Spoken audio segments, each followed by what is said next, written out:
Na declaração de ajuste anual do imposto de renda da pessoa física, o imposto a pagar é a diferença entre o total do imposto devido e o imposto pago, isto é, as antecipações. Se o resultado for negativo, quer dizer, imposto pago maior que o total do imposto devido, temos imposto a restituir.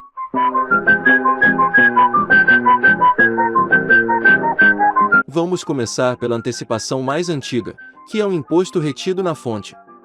Somente na declaração de rendimentos de imposto de renda à pessoa física do exercício de 1961, foi introduzido o campo para o imposto retido na fonte.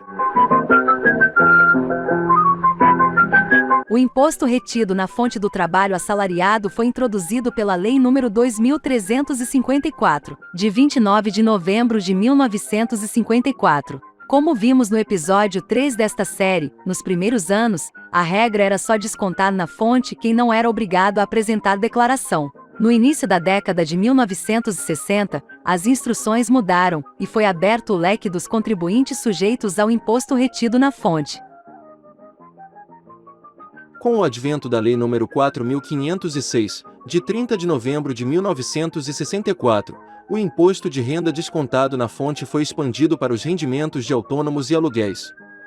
As importâncias pagas ou creditadas mensalmente pelas pessoas jurídicas a pessoas físicas a título de aluguéis ficaram sujeitas ao desconto do imposto de renda na fonte à razão de 10%. A cada ano, os valores descontados na fonte aumentavam. Consequentemente, também as restituições ocorriam com mais frequência. Até o exercício de 1968, as devoluções eram concedidas por meio de processo. A partir do exercício de 1969, as restituições passaram a ser efetuadas eletronicamente. Na década de 1970 e na primeira metade da de 1980, os reajustes da tabela da fonte eram mais elevados que os da tabela anual. Com isso, os valores restituídos eram altos. A partir da segunda metade dos anos 1980, houve relação entre as tabelas mensais e a anual. Hoje, a tabela progressiva anual é a soma das 12 tabelas mensais.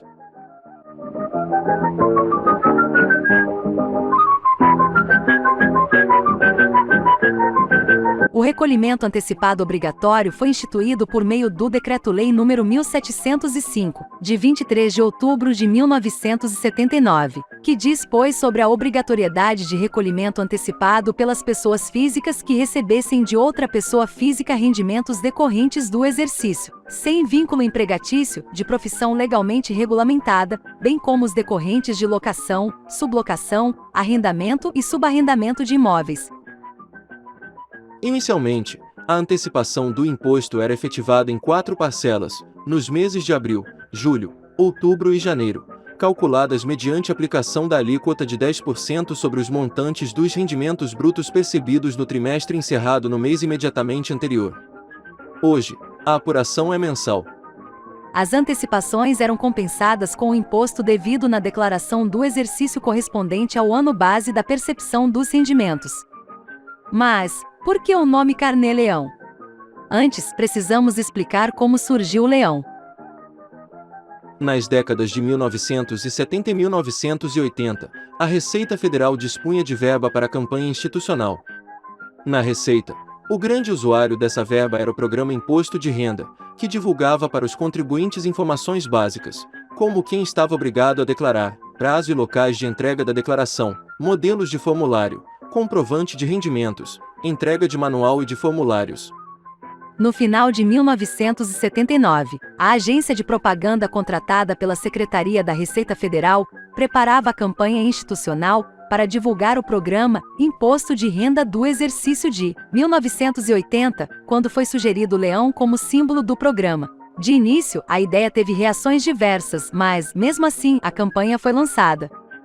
A propaganda do leão consistia em ações que o mostravam em situações variadas. As peças publicitárias começaram a ser veiculadas no início de 1980. A campanha resultou, de imediato, numa identificação pela opinião pública do leão com o imposto de renda. O sucesso foi absoluto. Em 10 anos foram realizados mais de 30 filmes. A primeira peça institucional do leão foi apresentada em janeiro de 1980. O objetivo era apresentar o leão ao contribuinte. Aparecia o domador abraçado com o leão. Vamos assistir ao primeiro filme do leão. Um dia você vai ter que enfrentar o imposto de renda.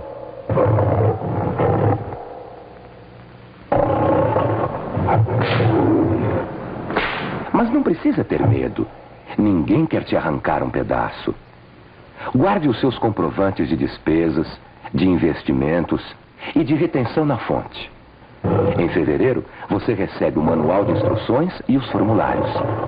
Faça a sua declaração com toda a calma. Você vai ver que o leão é manso e conhece o seu lugar.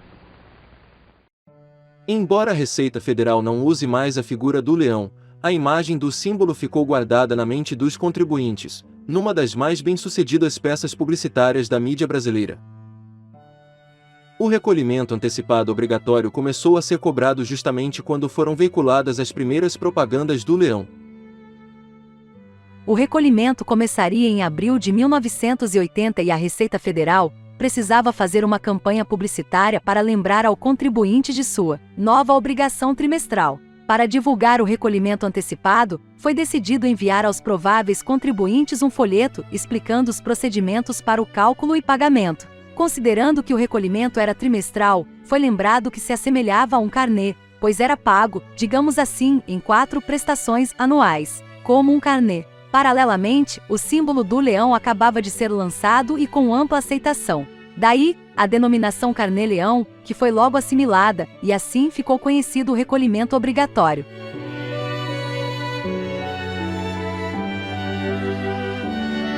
O Decreto-Lei nº 2396, de 1987, determinou que o contribuinte que tivesse percebido, de mais de uma fonte pagadora, rendimentos sujeitos à tributação, devia recolher trimestralmente a diferença de imposto calculado com base em tabela especial e de acordo com as instruções baixadas pelo Ministro da Fazenda.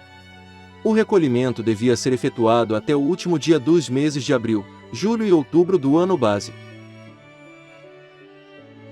Começou a vigorar a partir de 1º de janeiro de 1988. Na Declaração de Rendimentos do Exercício de 1989, ano base de 1988, foi criado um campo para complementação trimestral, conhecida também como trilhão, em função de o recolhimento ser trimestral e do leão da Receita Federal. A Lei nº 8.383, de 1991, promoveu 2 alterações, facultou o recolhimento e a apuração passou a ser mensal. Não tinha sentido chamá-lo de trilhão, pois a apuração não era mais trimestral. Ficou conhecido como mensalão, mas nada tem a ver com a Ação Penal 470. Nas declarações de imposto de renda, a partir de 2006, a palavra mensalão foi suprimida. Ficou o nome técnico, Imposto Complementar.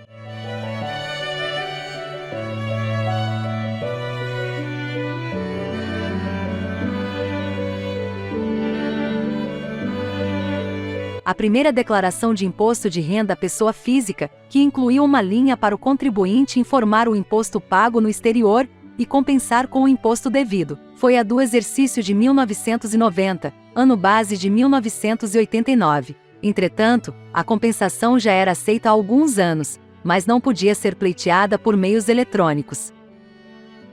A Lei nº 4.862, de 29 de novembro de 1965, permitiu que as pessoas físicas, residentes ou domiciliadas no território nacional, que declarassem rendimentos provenientes de fontes situadas no estrangeiro, pudessem deduzir do imposto progressivo, importância em cruzeiros equivalente ao imposto de renda cobrado pela nação de origem daqueles rendimentos, desde que houvesse reciprocidade de tratamento em relação aos rendimentos produzidos no Brasil.